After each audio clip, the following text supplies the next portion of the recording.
नमस्कार, मैं खुशी और आप देख रहे हैं आरपीएस समाचार। आइए रुक करते हैं आज की बड़ी खबर की ओर।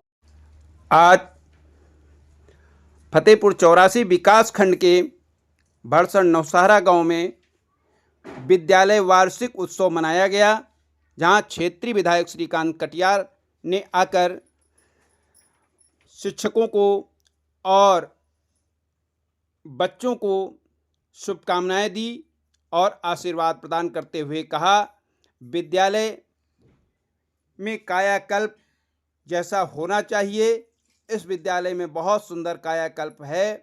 यहाँ के शिक्षक और अभिभावक सभी मिलकर के शिक्षण कार्य में आप ऐसा काम करते हो जो अबोध लोगों को संस्कार में, संस्कृति में ढालकर उसे देश के निर्माण के लिए लगाने का काम आप करते हो। इसलिए आपका आभार, अभिनंदन, धन्यवाद करता हूं।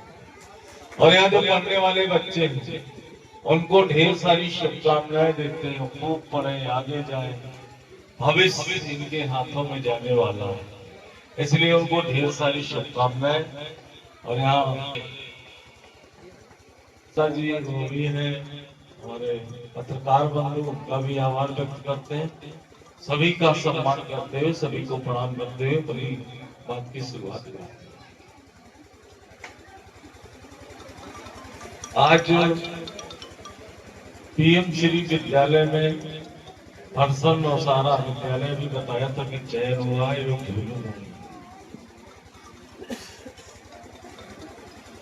भारतीय जनता पार्टी की, चाहे आज की सरकार हो चाहे पिछली हमारी सरकार, जब हम आते हैं तो शिक्षा पर कोई न कोई छाप छोड़ने का काम करती है।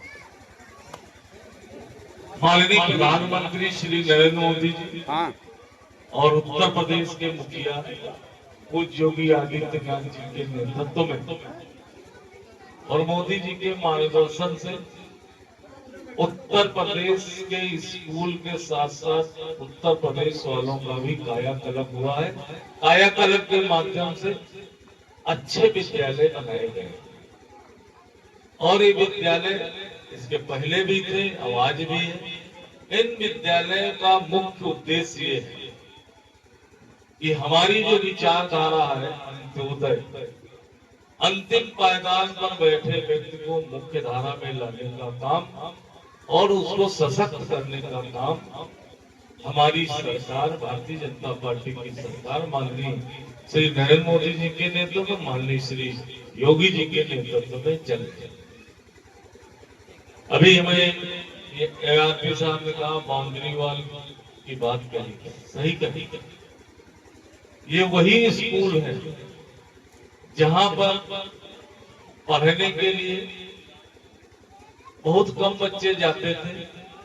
आज उनके अंदर ये सोच धीरे धीरे गांव में बदल रही। हम लोग कभी विचार करते हैं क्या कि कुछ व्यक्ति ऐसे गांव में जो रोटी का मकान से अधिक नहीं बन सकते हैं, उनके लिए हमारा योगदान क्या हो सकता है।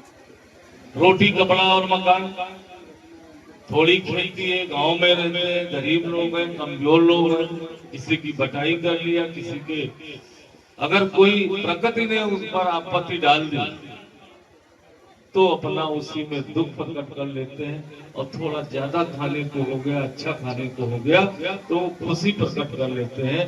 मगर भावी देश के भविष्य के लिए, राष्ट्र के भविष्य के लिए ये 80% जो आबादी है, गांव में रहने वाली आबादी है, ये प्रतिभा इनकी निकल करके आए और देश के काम आए, ऐसा निर्माण करने का हमारी सरकार सतत प्रयास करती है।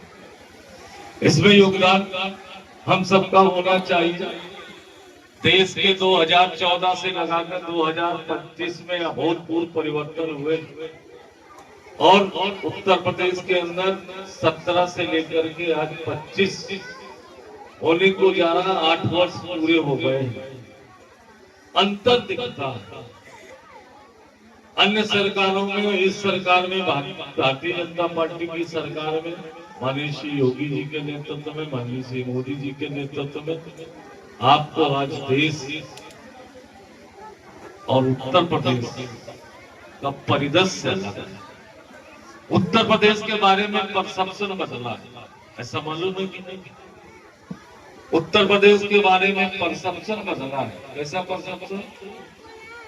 कि पहले की सरकारों में अगर उत्तर प्रदेश का कहीं कहीं बात होती थी या कहीं कोई हमारे बच्चे जाते थे कमरा लेने के लिए बाहर, माना सही हमने बच्चा पढ़ा लिया भेज रहे हैं वहां दिल्ली या और कहीं, तो ये परसेप्शन था कि उनको कमरे और रहने की व्यवस्था देने में लोग संकोच करते थे।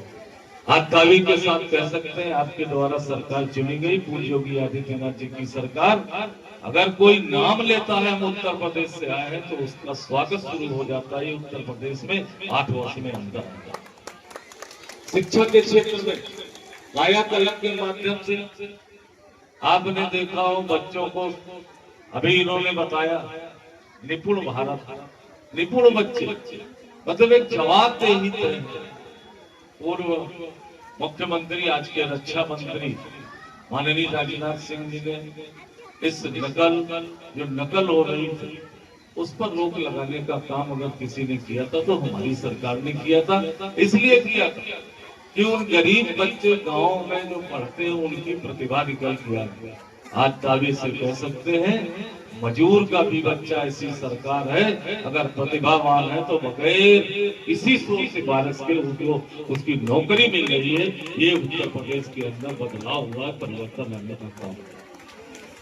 उत्तर प्रदेश में 8 वर्ष के कार्यकाल में इंफ्रास्ट्रक्चर हो, शिक्षा के मामले में हो, और ये सब क्यों हो रहा है? ये इसलिए हो रहा है कि अभी इन्होंने बताया देश के प्रधानमंत्री माननीय श्री नरेंद्र मोदी जी ने विकसित भारत का संकल्प हम सबके सामने रख दिया। विकसित भारत का संकल्प, विकसित भारत का संकल्प शिक्षा प्रथम में है, और इस शिक्षा के क्षेत्र में नहीं, हमारी सरकार शिक्षा के क्षेत्र से लेकर के और गरीब अंतिम पायदान बैठे व्यक्ति तक उसको विकसित करने में योगदान कर रही। और ये अंतर आपको दिखाई दे रहा है, ये परिवर्तन दिखाई दे रहा है 11 वर्ष और 8 वर्ष की सरकार। पहले क्या होता, पहले लोग परिवार में उलझे रहते थे, परिवार में उलझे रहते थे, स्वयं के लिए उलझे रहते। कुछ होते हैं 2 प्रकार 3 प्रकार के लोग होते हैं, हमने अभी पिछले बार भी कहा है। एक तो वो लोग होते हैं जो रोटी कपड़ा और भोजन के लिए अपना करते हैं और इसके बाद उनको कोई देना नहीं। दूसरे प्रकार के लोग बड़े खतरनाक लोग होते हैं, वो सारी संपत्ति, सारी खुशी, सारा सुख, सारी संपत्ति, सारी चीजों को अपनी ओर खींचते हैं और अपने तक सीमित रखते हैं। एक वो लोग होते हैं जो समाज के अंदर काम करते हैं और समाज की मानवता, समाज के सांस्कृतिक राष्ट्रवाद, समाज में संस्कृति परंपराओं के साथ खड़े होकर के समाज में उनका उत्थान करने का काम करते हैं। आज देख लीजिए अंतर आपको दिखाई दे रहा है। अभी हम ये भारत देश है, अपनी परंपराओं को नहीं छोड़ सकता। अभी आपने देखा कितना उत्तम बच्चे कार्यक्रम कर रहे थे, इसमें कितना टाइम लगा होगा हमारे शिक्षक गणों को, इनको मोटिवेशन, इनको सिखाने में, बताने में। आप समझ सकते, छोटे छोटे बच्चे, ये क्या है? ये संस्कार है, संस्कृति है, परंपराएं हैं हमारी। उन परंपरा को, सभी चीज को जो हम लेकर के चलेंगे तभी विकसित राष्ट्र बना सकते हैं। और अगर विकसित राष्ट्र बनाना है तो पूरे समग्र समाज का उत्थान, समग्र समाज को लेकर के समग्र समाज के दुखों की, सुखों की चिंता करके हम तभी हम आगे बढ़ सकते हैं। विकसित भारत बनना है, क्योंकि भारतीय जनता पार्टी जब कोई संकल्प लेती है तो वो संकल्प आपके सामने पूरा होता हुआ दिख रहा है। आज 11 सालों में माननीय प्रधानमंत्री जी के नेतृत्व में और उत्तर प्रदेश में पूज्य योगी आदित्यनाथ जी के नेतृत्व में आप देख ही रहे हैं क्या था पहले, क्या है। पहले ये था अंतर, आज सनातन की ओर हम लोग लगातार बढ़ रहे हैं। ये सरकारें कर रही लोगों के अंदर सोच का परिवर्तन हुआ। अभी अभी महाकुंभ हुआ 2025 प्रयागराज में, तीर्थराज प्रयागराज। ये हमारी परंपराएं हैं। हम अपने घर में अपने दादा की, दादी की, बाबा की, इनकी अस्थियां वहां लेकर के जाते थे। हमारी श्रद्धा। उत्तर प्रदेश को ये गौरव मिला, 65 लाख से भी अधिक श्रद्धालु आकर के त्रिवेणी में स्नान करा है। ये हमारी विरासत के प्रति कौन सरकार सचेत है, इस पर हमें ध्यान देना चाहिए। यहाँ सब बहुत से बुजुर्ग वर्ग के लोग, बहुत अच्छे लोग बैठे हुए। विकास और विरासत को अगर कोई साथ लेकर के चला है तो माननीय प्रधानमंत्री जी श्री नरेंद्र मोदी जी, पूज्य योगी आदित्यनाथ जी के नेतृत्व में ये 11 वर्ष 8 वर्ष में ही संभव होता है। हमने देश के अंदर इंफ्रास्ट्रक्चर, उत्तर प्रदेश नंबर 1 पर इंफ्रास्ट्रक्चर के मामले में है। विकास के मामले में सर्वोत्तम उत्तर प्रदेश बनने जा रहा है। आज क्या है, पहले तो लोग यहाँ पर उत्तर प्रदेश के अंदर आए दिन आप देखते थे झगड़ा, फसाद, लड़ाई, यहाँ हो गया, वहां हो गया, सहारनपुर में हो गया, मेरठ में हो गया। 8 वर्ष के कार्यकाल में ये परिवर्तन आया है कि एक भी दंगा नहीं हुआ है उत्तर प्रदेश के अंदर। अमन चैन की जिंदगी लोग जी रहे हैं। ये उत्तर प्रदेश के 8 साल की कार्यकाल। कौन कहता था 500 वर्ष के बाद मंदिर बन जाएगा? हम कहते थे कि मंदिर वही बनाएंगे, तारीख बताएंगे। और जब चुनाव आता था तो हम मंदिर आंदोलन करते थे। हम लोग तो कहते थे भाजपा वाले मंदिर जब चुनाव आता है बनाने लगते, और जब चुनाव खत्म हो जाता तो नहीं बनाते। मगर उनको ये नहीं पता है कि Bharatiya Janata party mission mode में रहती है।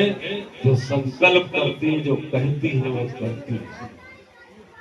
उत्तर प्रदेश के अंदर माननीय योगी जी की सरकार जब बनी, माननीय प्रधानमंत्री जी के मार्गदर्शन में आज भव्य और दिव्य मंदिर भी बना है, तारीख भी बता दी गई, और आराम से राम राज्य स्थापित। एक भी विवाद, एक भी झगड़ा नहीं हुआ। कह सकते हैं कि आज उत्तर प्रदेश में हम सब सौभाग्यशाली हैं। इसको महसूस करना चाहिए कि हम सब सौभाग्यशाली इसलिए कि उत्तर प्रदेश के अंदर जो विरासत है, जो आस्था का केंद्र, जो हब बना है, इसकी पहले चर्चा नहीं सुनी। ये महाकुंभ आया, महाकुंभ से दूसरे राज्यों से लोग आए और उन्होंने परिवार से मंत्रणा किया, नहीं तीर्थराज प्रयागराज करना है, त्रिवेणी के दर्शन करना है, आस्था की डुबकी लगाना है। 8 वर्ष के कार्यकाल में सबसे बड़ा महाकुंभ, और उसके साथ साथ जो लोग परिवार के साथ आए वो मथुरा, काशी और प्रयागराज और नैमिष होकर गए। ये सबसे बड़ा उत्तर प्रदेश में अन्य प्रदेशों से सबसे बड़ा आस्था का हब बना है। ये अंतर आया है आपकी सरकार में और पिछले इंडियन समाजवादी पार्टी की सरकार। इस बात को हमें सोचना चाहिए। नैमिष के अंदर गुरुकुल की शिक्षा मिल रही। माननीय हमारे पूज्य योगी आदित्यनाथ जी ने नैमिष को बहुत बड़ा एक वो दिया है, ज्ञान की एक भूमि जहाँ ऋषि मुनि हमारे हैं। हम परंपराओं को नहीं छोड़ सकते, विरासत को नहीं छोड़ सकते। हमारी सरकार, हमने राम मंदिर आंदोलन में हमने सरकार को इस्तीफा नहीं दिया। एकमात्र सरकार है, हम तो कहते हैं माननीय प्रधानमंत्री जी श्री नरेंद्र मोदी जी, वो भी योगी है और वो कर्म योगी है, और एक जनजात हमारे माननीय मुख्यमंत्री पूज्य योगी आदित्यनाथ जी योगी है। जरा सोचिए, इनको कुछ चाहिए क्या? इनको कुछ नहीं चाहिए। ये अवधारणा उनको न कुछ चाहिए। उनको एक तख्ता चाहिए केवल सोने के लिए, उनको कपड़े चाहिए। ऐसे सौभाग्य से ये क्षण, जो अवसर जो हम सबको देखने को मिल रहा है, तमाम पीढ़ियां चली गई, ये अवसर देखने को नहीं मिला। हम सब सौभाग्यशाली हैं कि आज ये अवसर हम सबको देखने को मिल रहा है। 8 वर्ष के और 11 वर्ष के कार्यकाल में आपने देखा देश चल पड़ा, और ऐसे नहीं विदेशी नीति हो चाहे देश के अंदर हो, देश का गौरव बढ़ाए और विकसित भारत की ओर अग्रसर है। और दुनिया की अर्थव्यवस्था अब तीसरे नंबर पे आने वाली है, 5वें नंबर पे। विगत सरकारों की, कांग्रेस की सरकारों को देखेंगे तो 11-12% इतना नीचे, इतना आर्थिक समृद्धशाली भारत को बनाने का काम माननीय प्रधानमंत्री जी ने किया। और शिक्षा के क्षेत्र में अद्भुत क्रांति आई है, अद्भुत क्रांति आई। शिक्षा के क्षेत्र में पढ़ाई का जो पैटर्न कोरोना काल ने सिखा दिया। टेक्नोलॉजी से लोग, बच्चे अपने घर में पढ़ रहे हैं, मोबाइल से। और अभी बताइए टीवी लगी है, टीवी क्यों लगाई जा रही है? टीवी इसलिए लगाई जा रही है कि उसमें हमारे बच्चे उससे भी सीख सकें, और टीचर तो सिखाते भी है, और टेक्नोलॉजी से आगे बढ़े। आज टेक्नोलॉजी के माध्यम से हम दुनिया की पढ़ाई का स्तर देख सकते हैं, अपने भारत की पढ़ाई का स्तर देख सकते हैं। तो आज ये वार्षिक महोत्सव में आप सब लोगों ने हमारा इंतजार किया। मंच पर उपस्थित हमारे कक्कू बैठे हैं, उनका भाई आना है, उनको जरूर आना।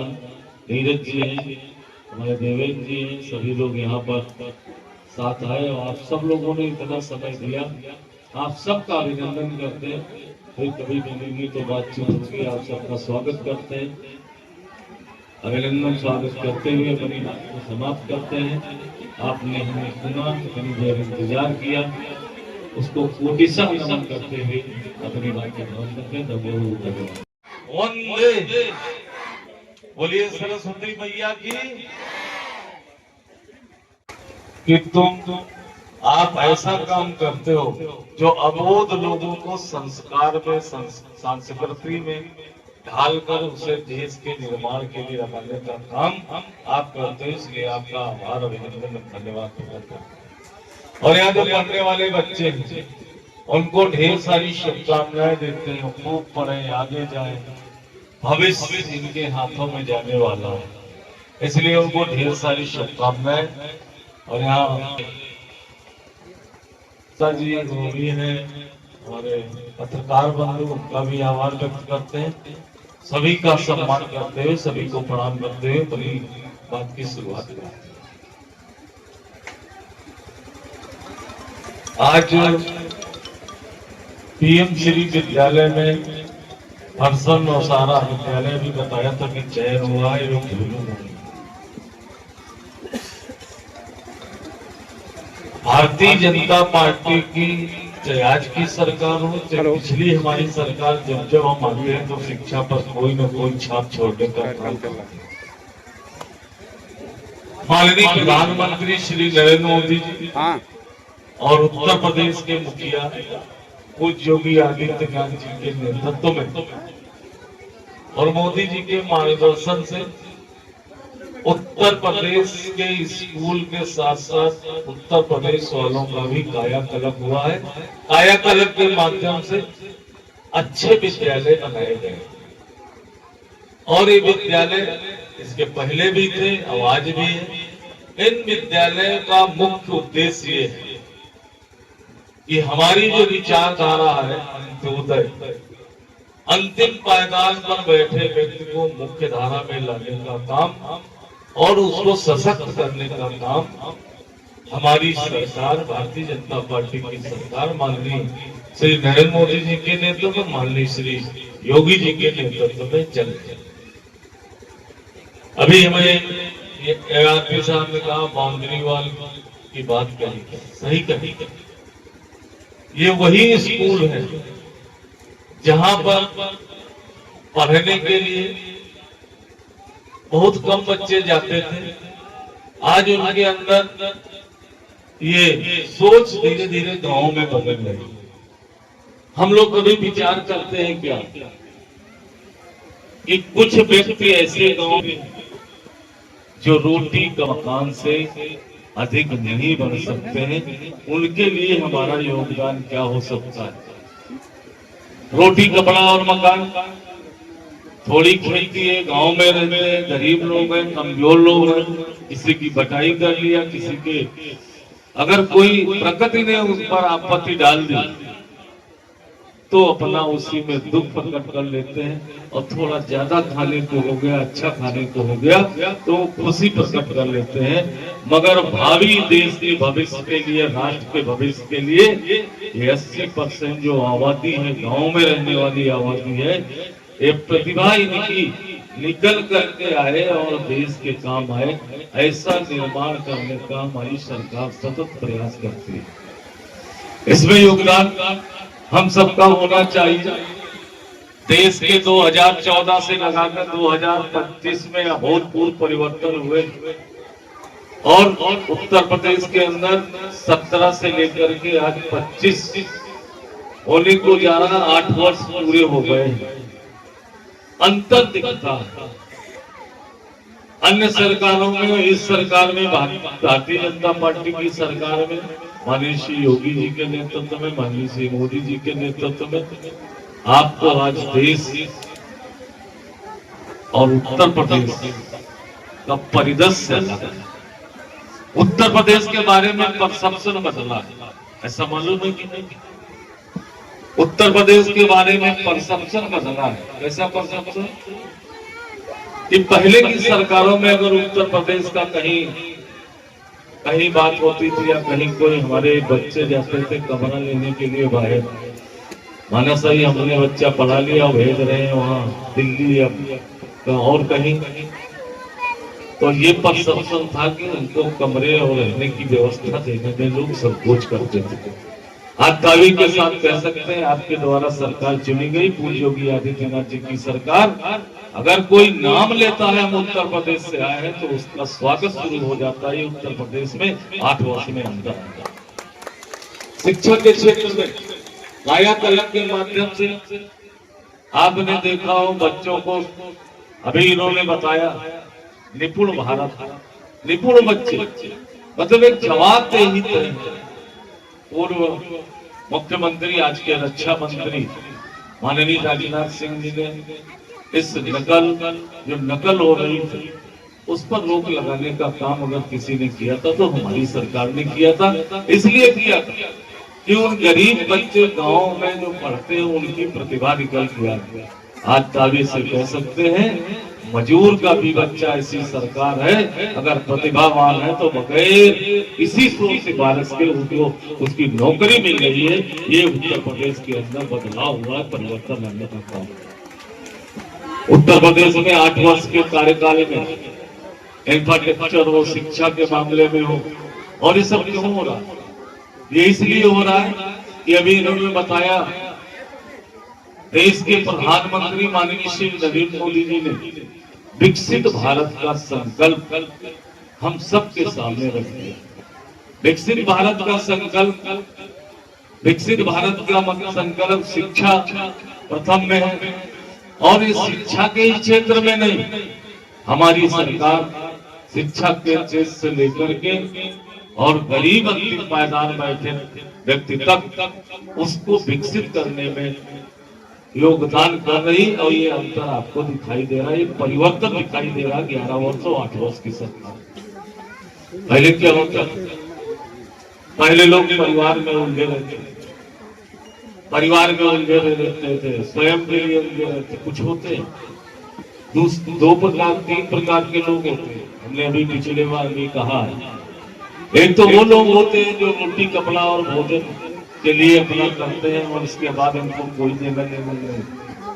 दूसरे प्रकार के लोग बड़े खतरनाक लोग होते हैं, वो सारी संपत्ति, सारी खुशी, सारा सुख, सारी संपत्ति, सारी चीजों को अपनी ओर खींचते हैं और अपने तक सीमित रखते हैं। एक वो लोग होते हैं जो समाज के अंदर काम करते हैं और समाज की मानवता, समाज के सांस्कृतिक राष्ट्रवाद, समाज के संस्कृति परंपराओं के साथ खड़े होकर के समाज में उनका उत्थान करने का काम करते हैं। आज देख लीजिए, अंतर आपको दिखाई दे रहा है। अभी हम ये भारत देश है, अपनी परंपराओं को नहीं छोड़ सकता। अभी आपने देखा कितना उत्तम बच्चे कार्यक्रम कर रहे थे। इसमें कितना टाइम लगा होगा हमारे शिक्षक गणों को, इनको मोटिवेशन में, इनको सिखाने में, बताने में। आप समझ सकते हो, छोटे छोटे बच्चे, ये क्या है? ये संस्कार है, संस्कृति है, परंपराएं हैं हमारी। उन परंपरा को, सभी चीज को जो हम लेकर के चलेंगे तभी विकसित राष्ट्र बना सकते हैं। और अगर विकसित राष्ट्र बनाना है तो पूरे समग्र समाज का उत्थान, समग्र समाज को लेकर के समग्र समाज के दुखों की, सुखों की चिंता करके तभी हम आगे बढ़ सकते हैं। विकसित भारत बनना है, क्योंकि भारतीय जनता पार्टी जब कोई संकल्प लेती है तो वो संकल्प आपके सामने पूरा होता हुआ दिख रहा है। आज 11 सालों में माननीय प्रधानमंत्री जी के नेतृत्व में और उत्तर प्रदेश में पूज्य योगी आदित्यनाथ जी के नेतृत्व में आप जो देख ही रहे हैं, क्या था पहले, क्या है। पहले ये था अंतर, ये आज सनातन की ओर हम लोग लगातार बढ़ रहे हैं। ये सरकारें कर रही, लोगों के अंदर सोच का परिवर्तन हुआ। अभी भी महाकुंभ हुआ 2025 प्रयागराज में, तीर्थराज प्रयागराज। ये हमारी परंपरा है। हम अपने घर में अपने दादा की, दादी की, बाबा की, इनकी अस्थियां वहां लेकर के जाते थे। हमारी श्रद्धा। उत्तर प्रदेश को यह गौरव मिला, 65 लाख से भी अधिक श्रद्धालु आकर के त्रिवेणी में स्नान करा है। ये हमारी विरासत के प्रति कौन सरकार सचेत है, इस पर हमें ध्यान देना चाहिए। यहाँ सब बहुत से बुजुर्ग वर्ग के लोग, बहुत अच्छे लोग बैठे हुए। विकास और विरासत को अगर कोई साथ लेकर के चला है तो माननीय प्रधानमंत्री जी श्री नरेंद्र मोदी जी, पूज्य योगी आदित्यनाथ जी के नेतृत्व में ये 11 वर्ष 8 वर्ष में ही संभव होता है। हमने देश के अंदर इंफ्रास्ट्रक्चर, उत्तर प्रदेश नंबर 1 पर इंफ्रास्ट्रक्चर के मामले में है, विकास के मामले में सर्वोत्तम उत्तर प्रदेश बनने जा रहा है। आज क्या है, पहले तो लोग यहाँ पर उत्तर प्रदेश के अंदर आए दिन आप देखते थे झगड़ा, फसाद, लड़ाई, यहाँ हो गया, वहां हो गया, सहारनपुर में हो गया, मेरठ में हो गया।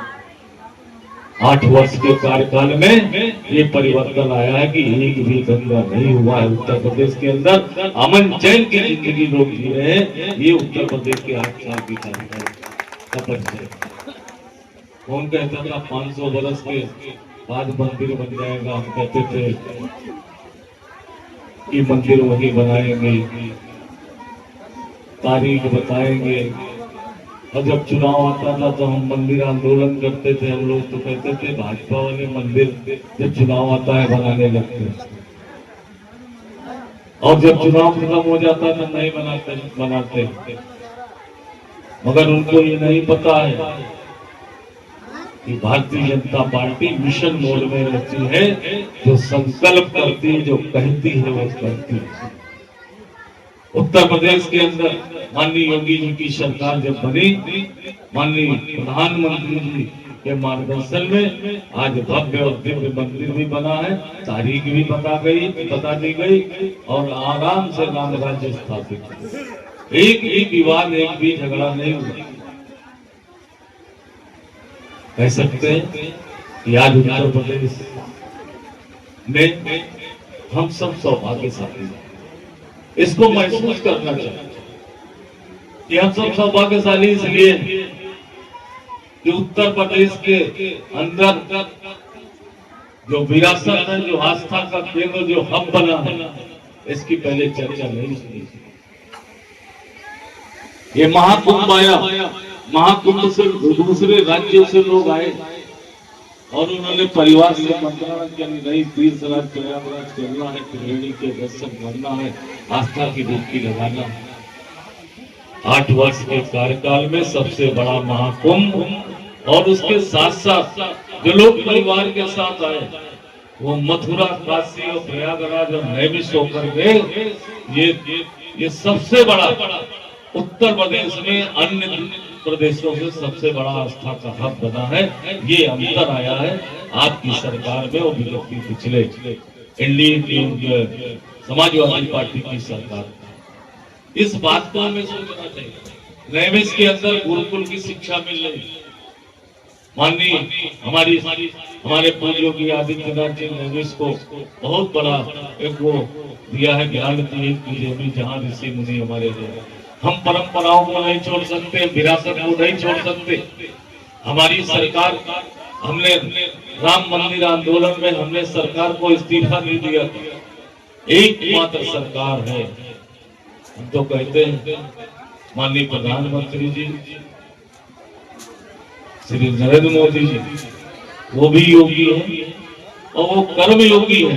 और एक जनजात हमारे माननीय मुख्यमंत्री पूज्य योगी आदित्यनाथ जी योगी है। जरा सोचिए, इनको कुछ चाहिए क्या? इनको कुछ नहीं चाहिए। ये अवधारणा उनको न कुछ चाहिए। उनको एक तख्ता चाहिए केवल सोने के लिए, उनको कपड़े चाहिए। ऐसे सौभाग्य से ये क्षण, जो अवसर जो हम सबको देखने को मिल रहा है, तमाम पीढ़ियां चली गई, ये अवसर देखने को नहीं मिला। हम सब सौभाग्यशाली हैं कि आज ये अवसर हम सबको देखने को मिल रहा है। 8 वर्ष के और 11 वर्ष के कार्यकाल में आपने देखा देश चल पड़ा।